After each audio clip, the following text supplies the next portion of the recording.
السلام علیکم ورحمۃ اللہ وبرکاتہ۔ محترم سامعین حضرات، آج ہم بات کریں گے دنیا کی محبت کے متعلق۔ حضرت شیخ سعدی رحمۃ اللہ علیہ نے اپنی مشہور کتاب گلستان میں ایک قصہ لکھا ہے کہ میں ایک مرتبہ سفر کر رہا تھا۔ سفر کے دوران ایک تاجر کے گھر رات گزارنے کے لیے قیام کیا۔ اس تاجر نے ساری رات میرا دماغ چاٹا۔ وہ اس طرح کہ اپنی تجارت کے قصے مجھے سناتا رہا کہ فلاں ملک میں میری یہ تجارت ہے، فلاں جگہ میری اس چیز کی دکان ہے، فلاں ملک سے یہ چیز درآمد کرتا ہوں، یہ چیز برآمد کرتا ہوں۔ ساری رات قصے سنا کر آخر میں کہنے لگا کہ میری اور سب آرزوئیں تو پوری ہو گئی ہے اور میری تجارت بھی پروان چڑھ گئی ہے، البتہ اب صرف ایک آخری سفر کرنے کا ارادہ ہے۔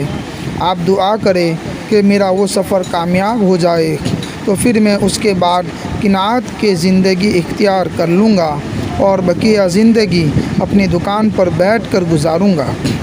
شیخ سعدی رحمۃ اللہ علیہ نے پوچھا کہ وہ کیا سفر ہے؟ اس تاجر نے جواب دیا کہ میں یہاں سے فارسی گندک لے کر چین جاؤں گا، اس لیے کہ میں نے سنا ہے کہ وہ چین میں بہت زیادہ قیمت پر فروخت ہوتی ہے۔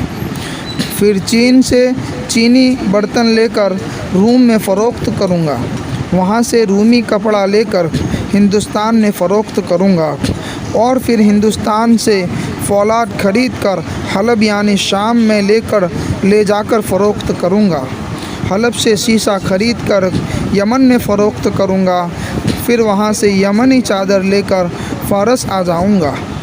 غرض یہ کہ اس نے ساری دنیا کے ایک سفر کا منصوبہ بنا لیا اور شیخ سعدی رحمۃ اللہ علیہ سے کہا کہ بس اس ایک آخری سفر کا ارادہ ہے، اس کے لیے آپ دعا کریں۔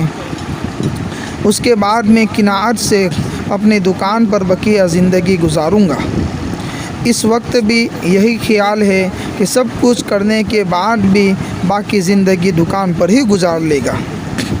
شیخ سعدی رحمۃ اللہ علیہ فرماتے ہیں کہ جب میں نے اس سفر کی رویداد سنی تو میں نے اس سے کہا کہ تم نے یہ قصہ سنا ہے کہ گور کے صحرا میں ایک بہت بڑے سوداگر کا سامان اس کے اونٹ سے گرا ہوا پڑا تھا۔ ایک طرف اس کا اونٹ بھی مرا پڑا تھا اور دوسری طرف وہ خود بھی مرا پڑا تھا۔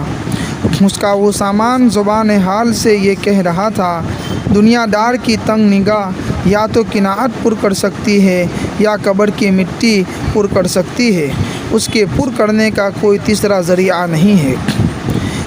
یہ واقعہ بیان کرنے کے بعد شیخ سعدی رحمۃ اللہ علیہ بیان فرماتے ہیں کہ جب دنیا انسان کے اوپر مسلط ہو جاتی ہے تو پھر اس کو کسی اور چیز کا خیال بھی نہیں آتا۔